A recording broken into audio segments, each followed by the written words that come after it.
Okay, Mrs. Green, you are a living example of why people should not have guns in their house.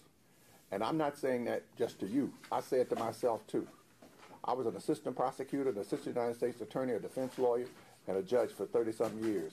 I never owned a gun. And the reason I never owned a gun was because when I was a prosecutor, early in my legal career, I was trying a homicide case, and it was a murder in the first degree. And the man who had been killed, when these young people walked in his store to try to rob him, he tried to go for his gun, and they killed him.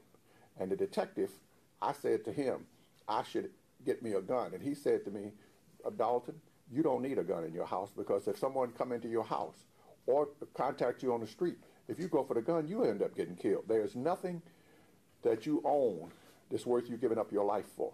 And you almost gave up your child's life for it. Don't go out and buy another gun, okay? Don't let these people convince you that there are societies in our country that have no guns. And believe me, if we had less guns, we wouldn't have all the problems that we have. You don't need a gun. It's no good. It's no good. Because with your children in your house, you have to you thought you was safe in your purse, didn't you? Yes. It wasn't.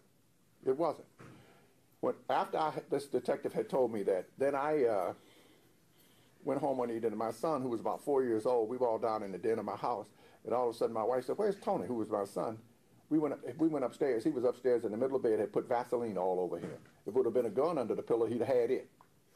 So you don't need no gun in your house. And I say that to all you young people. Okay, my son doesn't own a gun. My daughter doesn't own a gun. Because I don't believe that that's the answer to our problems. Okay? Okay. It's the sentences court that she be placed on probation for a period of 3 years. They say surrender all weapons. I hope you don't have another weapon in your house. Okay? Okay? Are you working now?